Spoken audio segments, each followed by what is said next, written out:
God dealt with me about who somebody was going to be here this morning.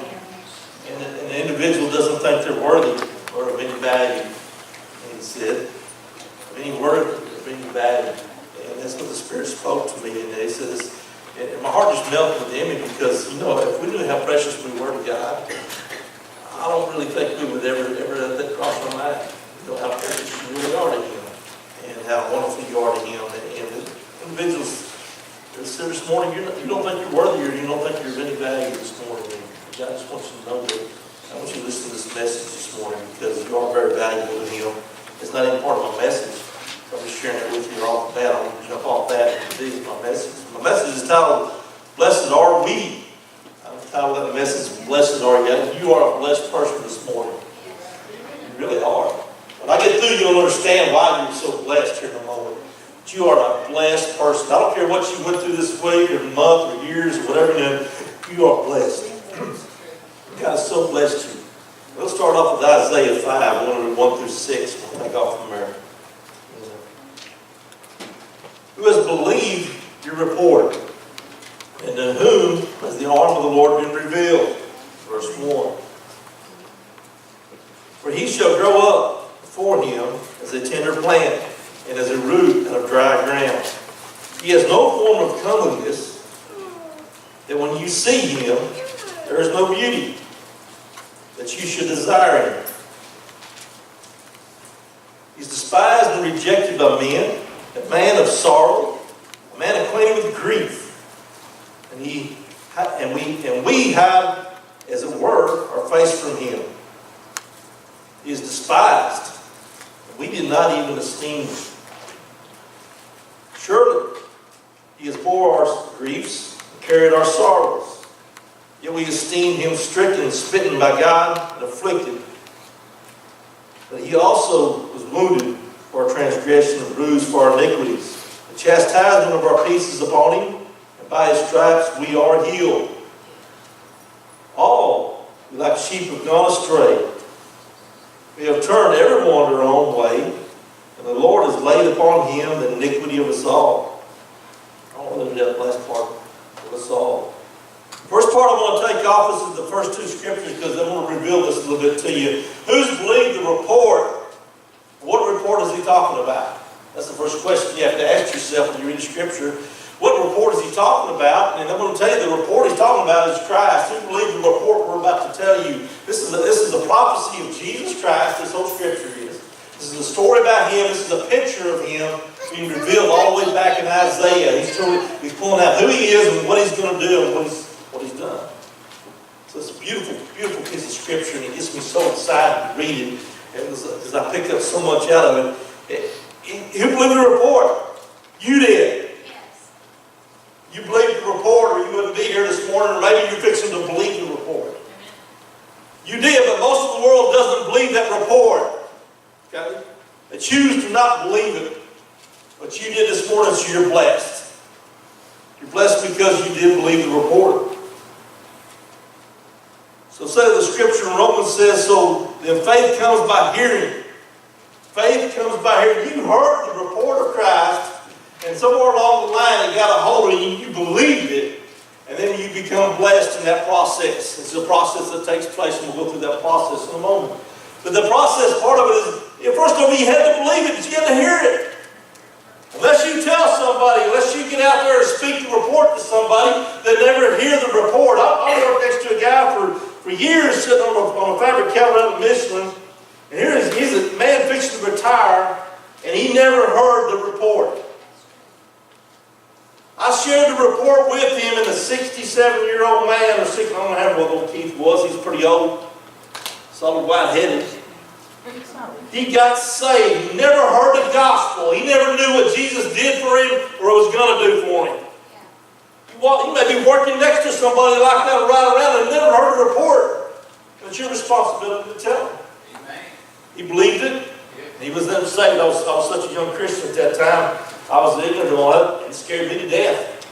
Yeah, I wanted to get saved. After I told him my testimony, and I thought, well, I'll take you to Kenny's house, my preacher. I know where he lives. Let's go to Kenny. I'll call him. Well, I couldn't have done it. I thought to myself, I don't know how to do this. He wants to get saved. How do you get somebody saved? You know, it was all new to me. And that surprised me because I've been 2 years trying to get somebody to believe the report, and all of a sudden somebody did. Shocked me. Didn't know what to do with it. But he did. You did this morning, so you're blessed. And John the Baptist, he hollered out the report. He said, there's one greater than comes after me. He's pointing away to Jesus, and he's trying to give him the report. And he's the one that's going to baptize you with the Holy Ghost and fire. And that's the whole message in itself. The Jews did not believe the report. They rejected him. But the Gentiles did. We received him. We received what was told to us. So we're blessed people. We really are. And the second question he asked is, to whom is the arm revealed? This gets interesting. Because I want to share something with you. Once one person believes the report, once one person hears it, it's got to be revealed to him who Christ really is. The Scripture says this real clearly. It says, no man can come to Christ, no man can call Jesus Christ the Son of God except the Spirit of God. Interesting little scripture there. I'm going to reveal that to you here in a moment. Because who is the arm revealed, Isaiah said? There's an arm. Who is the arm? It's Jesus Christ. It's the Christ. It's the salvation of mankind. That's the strength and power of God that he sent his Son. That's the arm of God. That's just his arm. So who's it been revealed to? Is what Isaiah is asking the question. And I'll tell you now, it has to be revealed to you and I, because unless the Spirit draws a person to Christ, unless it reveals to who he is, you're not going to call him the Son of God, because it's only by the Spirit of God that you can do that. You see, when you have somebody, I've sat across people at dinner tables and they call him a prophet. My stepfather, he sat across when I first met him, and sweat pouring off of him, and eating dinner because the Holy Ghost was convicting him. He was in combative mood when I first met this man. I thought it was the devil incarnate coming to visit my mom. And I sat across from him, and he saw he's a prophet. He couldn't call him Jesus. He couldn't call him the Son of God. But the Spirit of God was in him. And here's an individual, and I've dealt with people that'll call him a prophet or just a good teacher, or you'll deal with people when you go to witness or talk to somebody and they'll call him that. And the reason why, because Jesus hasn't been revealed to them yet that he is the Son of God. It's not in here and it's in here. You see, that's why you're combating that. The Spirit of God is not in that person. It hasn't been revealed to him yet. Oh, Pastor, it's pretty deep. Yeah. You're fighting a war, guys. This ain't a simple deal. We're after souls, we're after lives, we're after things taking place. And Jesus puts it this way in Matthew. All things have been delivered unto me by my Father. And no one knows the Son except the Father, nor does anyone know the Father except the Son, and the one in whom the Son shall reveal him. Remember one old little story about little Peter? Peter's sitting there and Jesus sitting around all the disciples. I love the story because all the disciples said, who do they say I am? And I'm kind of curious about this because this guy's casting out demons. He's healing everybody that comes along with him. He's got all this magnificent stuff happening around him. You're a disciple. You follow him. You're seeing all this. And they asked him to come up to you, and he looks at you and he says, who do they say I am? Who do you say? And the disciples are experiencing all this power and this wonder, and they're looking at him and say, well, some say you're a prophet, and well, I think you might be, this. And then all Peter pops up and he said, no, you're the Son of God. He said, blessed are you, Simon Bar-Jonah, because man didn't reveal this to you. The only one that can reveal this to you is God, the Father. He's the only one that can show it to you. He's the only one that can put it in your heart to understand that I am the Son of God. Peter messes up, like all the rest of us do here in a month. I won't go there. This I'm talking about the revelation of who he is has to be revealed to you sometimes, and people don't get it. See, I believed in Jesus a long time in my life, but I didn't really receive him. I didn't really call him the Son of God. I didn't know who he was. And I was raised in the Baptist church and heard all the preaching and all those things. I sat back there bored to death. Hated it every minute of it as a kid. Really did. Didn't understand what this is all about. Didn't understand who Jesus really was. I just know if you believe in this guy, you get to go to heaven. That's what I believe. That's what I heard. Revelation of who he really is and what he is never did come to me until later on when I got saved and got revealed to him and set me free. He put his Spirit within me. Then I really understood who he is and what he does, and how much life I can receive from him, and what benefits there is, and how blessed I really am. Only comes from that fact. You only love him when a matter of fact, you realize who he is and what he's done for you and what he'll do for you. That's when you begin to love Christ. That's when you begin to get excited about it. 1 Corinthians says this about this whole thing. You are such a blessed people, guys. we don't believe this, how blessed we are to have the revelation of who Christ is in our life, because we face a world that does not know. The world does not reveal people around you that is not revealed to. So I'm just telling you right now, if you're in Christ this morning and you know who He is, you are a blessed person. You're extremely blessed. God has chosen you, He's called you out, and He's revealed His Son to you. 1 Corinthians 1:18 says, the message of the cross is foolishness to those who perish, but to us, listen to this, who are being saved, it is the power of God. This message of who Jesus is, the Son of God, that the crucifixion, the resurrection, all is foolishness to mankind. They don't even get it. Even preaching up here, me standing up here is foolishness. You going to tell somebody about Christ seems to be foolish to those people who think they're wise, is ignorant. They think you're superstitious and they think you're ignorant. And you think you're a fool. Well, actuality it says that, but to us, it would say this is the power of God. This is our strength. This is where we get our life from. This is all of it right here. It comes from the cross of Jesus. It comes from His death, His resurrection, Him overcoming it all. Him defeating sickness and disease. He did all the things that I'm about to reveal to you that Isaiah pulls out of the Scripture and reveals that He does for us. Wow, that's powerful. That's where we get our life and our source from. See, it's life to us. It's foolish to a dying, perishing person. They think that is life. What they're experiencing, the sin and iniquity, is fun for a season, and then they have to take a pill to go to bed and a pill to get up. And then call you foolish. Because you're trusting in God, and you're looking and you're hoping Him, and not in some prescription. I'm just going to get on that for a moment. It's the truth. I deal with it, and I talk about it a lot. You can be free from whatever got a hold of you this morning. You can be healed from whatever's afflicting your body, your mind, and your heart this morning. He springs up in verse 2, He springs up out of dry ground. There's no life in the ground. He shows up in the city, in the society. There's no light in the world. There's all dryness. There's no spirit moving upon the face of men. A prophecy hadn't even went out in years. Oh, it's just dead Jewish religion. And He brings up out of that ground. He said, I'm going to bring him up out of a dead, dry ground. No spirit moving. And He's going to spring up out of this and bring life into this world. That's what that Scripture's saying. He's a plant, He's a tender plant, and he starts growing up out of a dead, dry earth. You ever try to grow a garden without watering it, get it started? Go to the desert and plant some seeds and see if it'll grow. No, it won't. Until you put water and apply it, until the Spirit's applied to your life or whatever, you're not going to grow. You're a dead place, and all of a sudden He's telling us, this is where I'm going to bring my Son, and His source of life was the Father. And He brought life to this world. He brought our source of life. He sprung up out of a dry ground. Hard place. He was despised and rejected by men.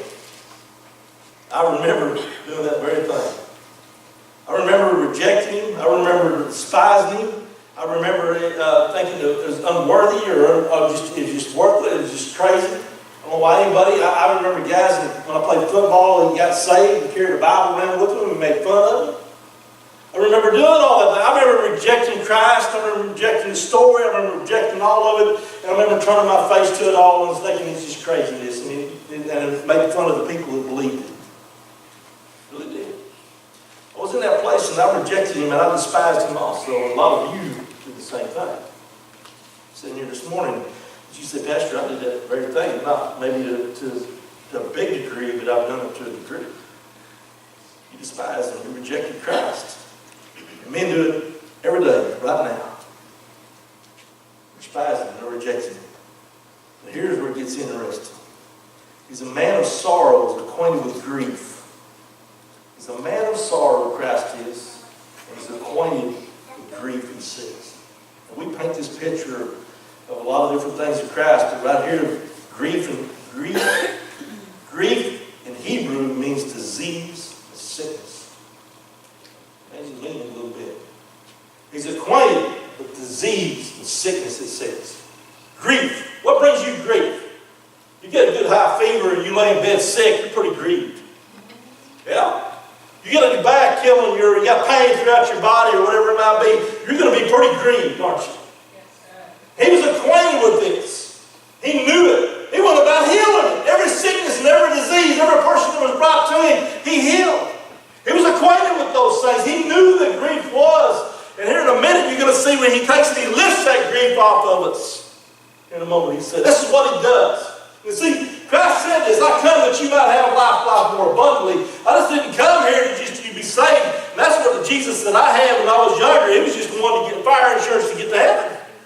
I just believed. I didn't realize that all these benefits and all these blessings are mine and I can claim them and they belong to me. See, I didn't know that until Christ was revealed to me and who he was and really what he's done. And here Isaiah is prophesying thousands of years before. He said he's the one. In Hebrew it means the sickness and disease. He knows these things. Hebrews 4 says this. We do not have a high priest that cannot sympathize with our weaknesses, but was in all points tempted as you are without sin. We have a high priest, and his name is Jesus Christ, and he came to this world. In 33 years, he suffered, I think, everything that you could suffer in your whole life. He was tempted in every way you'll ever be tempted. He went through everything that you'll ever go through in that 33 years. And you know, that was a pretty rough 33 years. Think about it. It was action packed. It was a constant temptation. We look at the deal in the wilderness as the temptation 40 days, and everybody thinks that's it. He went on about doing it. Let me see. He looks at the disciples in the scripture and says, you were with me in my temptations. Plural. In other words, throughout this whole ministry that I've preached, that you were with me, you saw me being tempted and you being tried. You saw these things come upon me, and I think every sickness and disease tried to take a hold of him too, between me and you. I think they tried to lay a hold on him. I think everything this world can throw at you was thrown at him. Everything that could take place in that 33 years took place. Because he's our high priest and he's acquainted. He can send judgment over me because he's already went through it. He conquered it. He's won. He's victorious.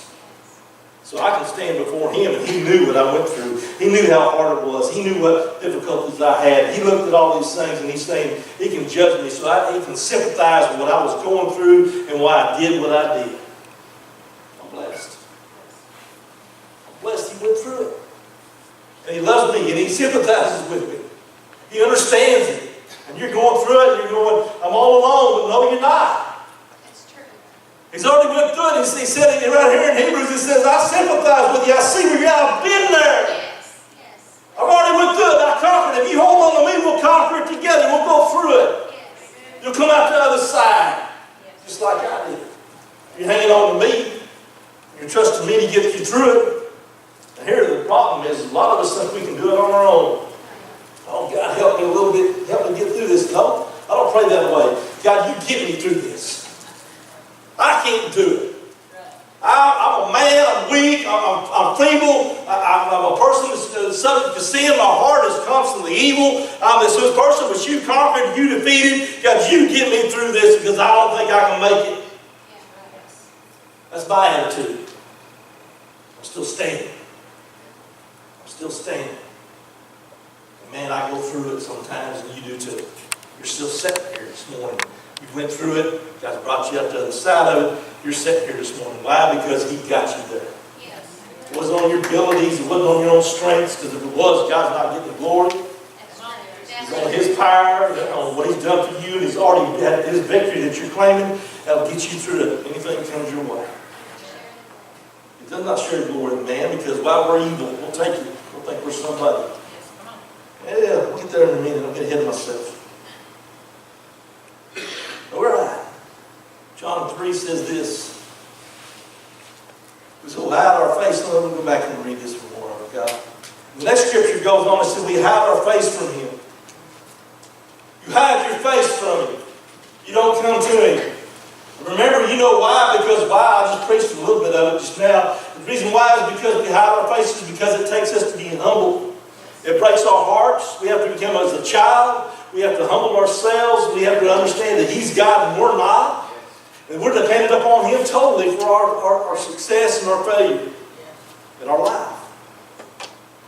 And man doesn't want to do that. We're proud.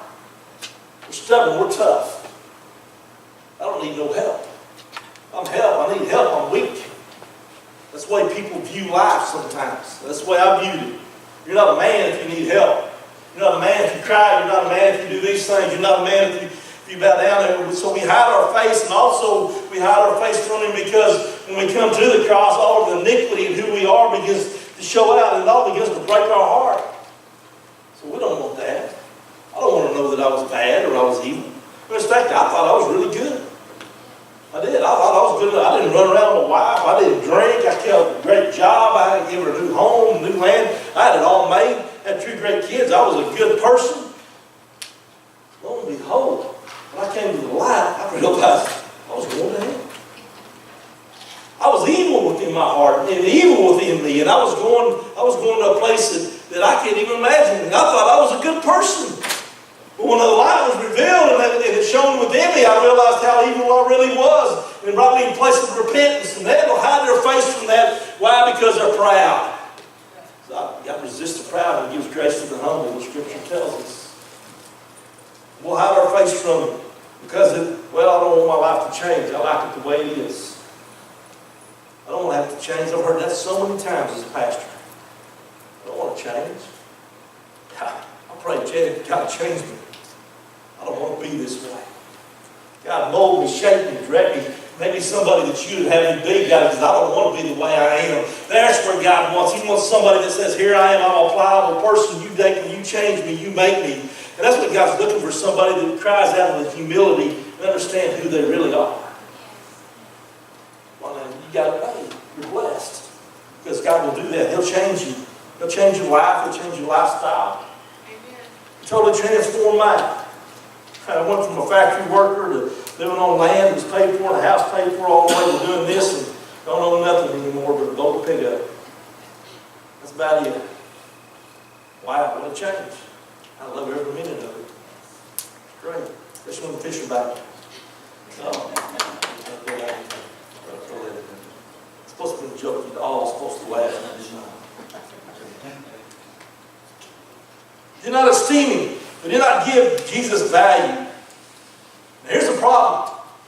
The world doesn't value Him. It doesn't give Him the value He deserves.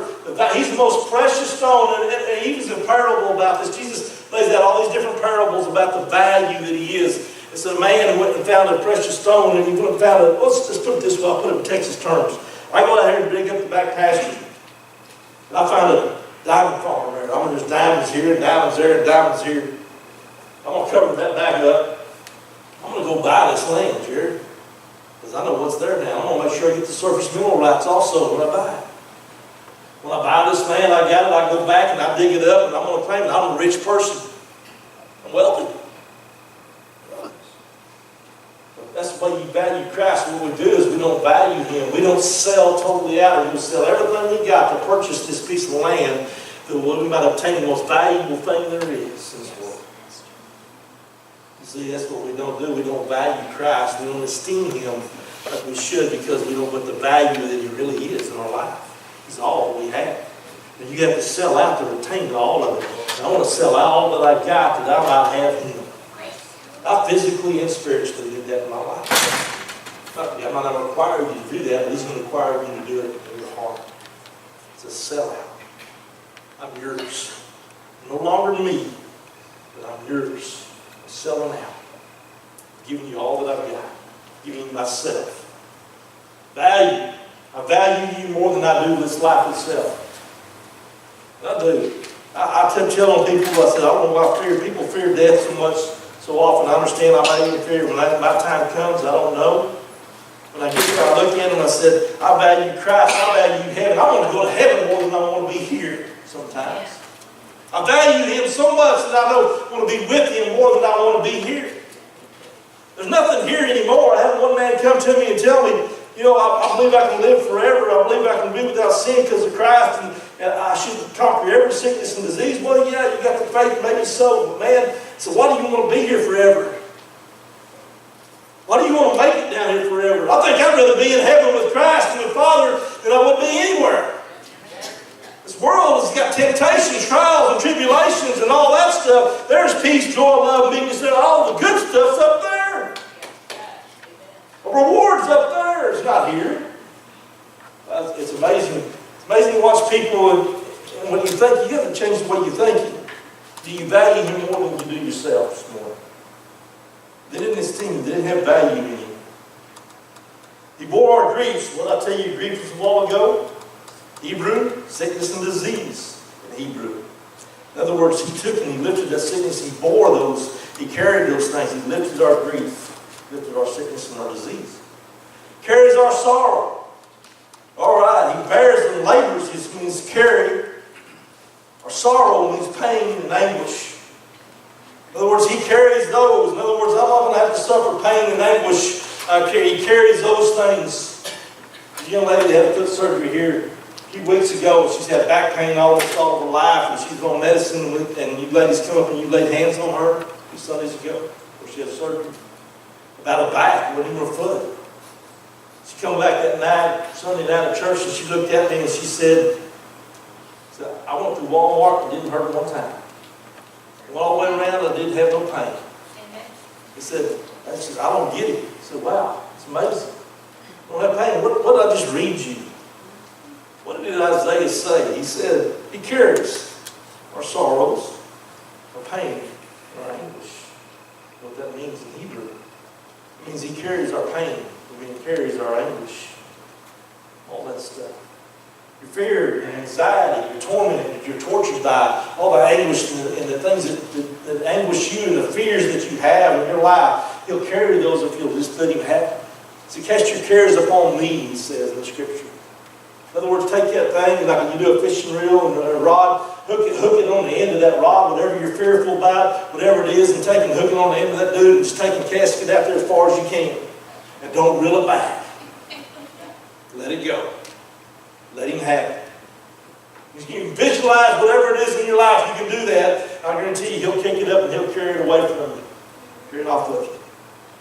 Here's where it gets good, guys. Verse 5, I was wounded for your transgressions, and bruised for your iniquities. I was wounded for your transgressions. All those things I did that were wrong, all those things that took place in my life, all that iniquity, he was bruised for my iniquities, all that bad stuff that I did in my past in my life, he was bruised for that. He took punishment for what I did, he took my punishment that I deserved upon himself. He took all the things that I've done wrong, he's taken those things upon himself. In other words, I don't have to stand before God and be punished because of him. I don't have any kind of punishment coming my way. I'm a blessed person, and so are you this morning if you're in here. Because you have no punishment coming your way either. How blessed you want to get this morning. My word, here I have a Savior that's done all this stuff, and all of a sudden, all the punishment, he's already suffered for me that I wouldn't have to suffer, and all of a sudden he says here, by his stripes we are healed. He didn't say word, gonna be, he said are. You're going to be. He said, you're going to be healed by his stripes. He's going to suffer those stripes for your healing, that pain and that suffering. He's going to suffer those things that you might be healed. Well, that's it. And you know what? We lay hands on people and we see them and we don't say, well, they didn't get their healing. And we'll try to speculate why or this or that. Don't do that. Say, God's time. Because it's already happened. When God wants to do it, he'll do it.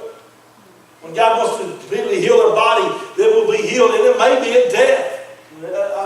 I saw one lady say it one time before, they didn't receive their complete healing until they died because they received a new body over that. You know, you're seeing that you're committed and the things you've done to your body will cost you. Yes. Oh yeah. It causes you a lot of pain. You do your thing to your body wrong and it's going to cause you pain. And this thing is no good, really. It's just a vessel for a little while. I get a new one in one day. I don't have to put up with this one anymore. This one has sin in it. This one's dying. This one's decayed. This one's no good anymore. But my heart, that's where I want my healing. My spirit is where I'm going to be healed. My body, I like to be healed also. I like to carry on. In my flesh, my body, he heals those by his stripes. I'm healed in those also. I'm going to stand on his healing. But if it's my time to go, he's not going to heal me anymore. That's what I say. When you pray for somebody, you know what? You're sitting here this morning because God healed you, or you'd be dead. Can I tell you that? Put it up to you simple. If he hadn't already healed you, you'd already be dead because you went through something somewhere in your life that should have killed you. Some sickness and disease or whatever it might be, But you're sitting here this morning because God's healed you. If he quits doing that, you'll die. You get to go to heaven. It's horrible, man. You have to go to heaven. I hate that. How about you? It's good. All have gone astray, he says. Every one of them turned their own ways. Each one of you have done your own thing, and some of you are doing your own thing now. Do it my way. Turn in my own direction. I'm going to live life the way I want to. You can't tell me how to live it. Have you heard that lately? I've heard a bunch. You can't tell me how to live my life. You can't tell me you turn your own ways. And here, thousands of years ago, Isaiah said every one of us did it.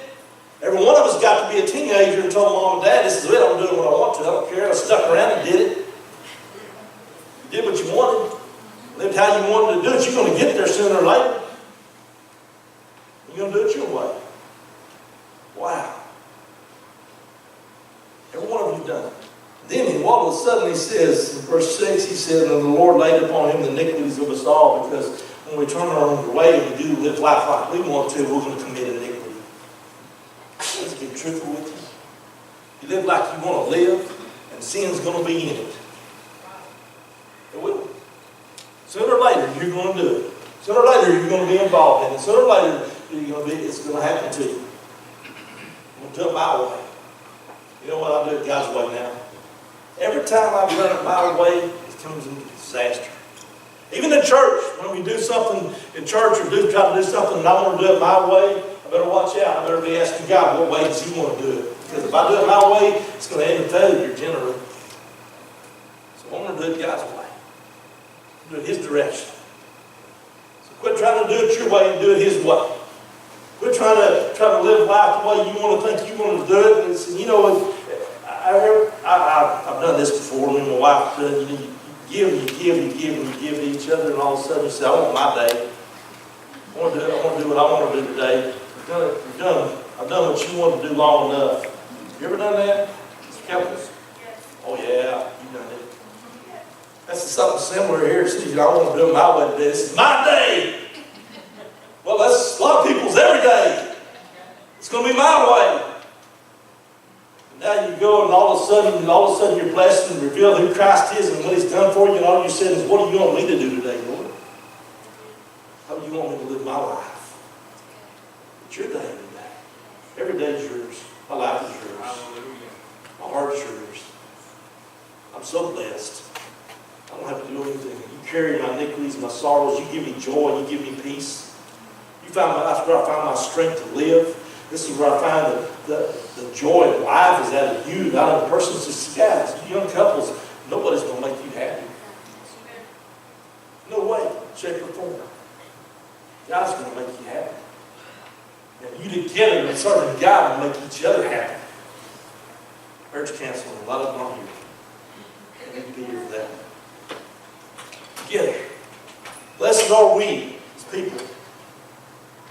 Blessed are we because we believe the report. Finish it up, guys. Hang on. I know you're getting bored. Blessed are we. We believe the report. God has revealed his arm to you, so blessed are you.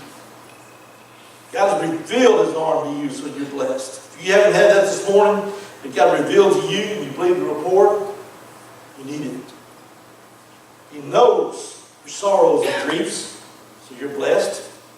He knows it.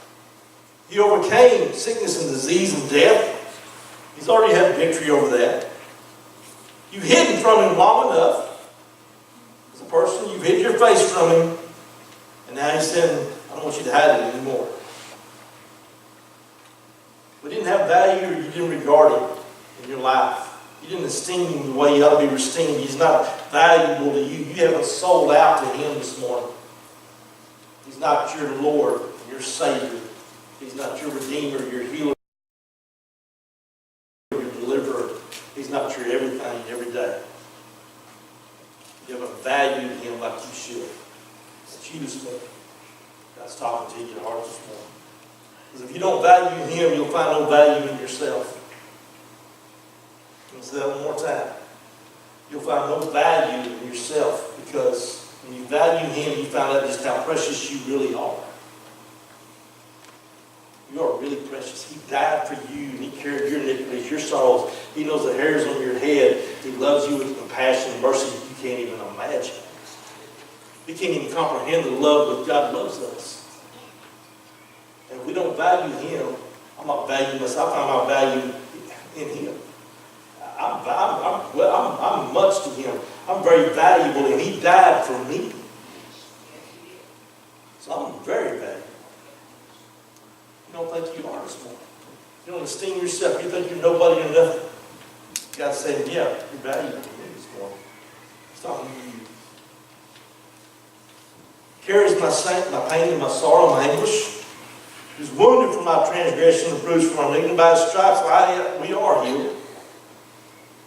Every one of us has gone astray, and God has laid all the iniquity upon Him, not us.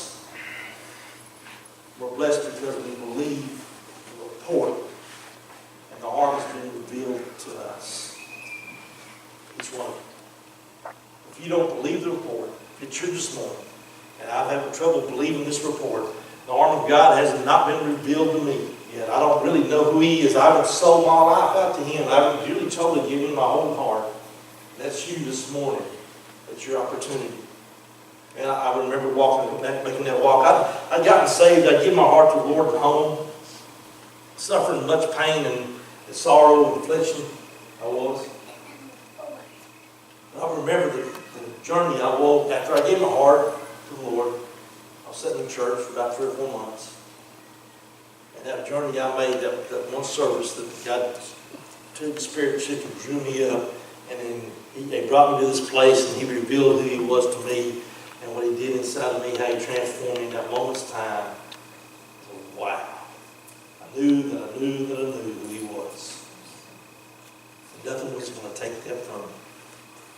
No theologian, no and a religious person, no anything that they can come up with will ever rob from me who He is, because I know Him. I know the arm of the Lord.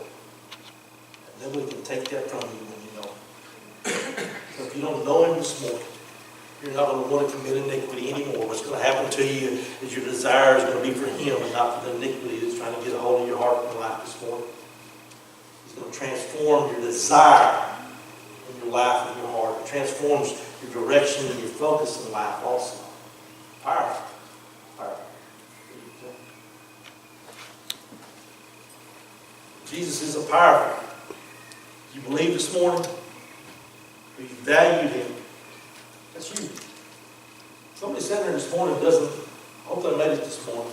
God told me He was going to be here. You find no value in yourself. In other words, I'm nobody. I'm nothing. Nobody's ever going to want me. Nobody ever likes me. Nobody ever does anything. I got no value within myself. I feel horrible inside.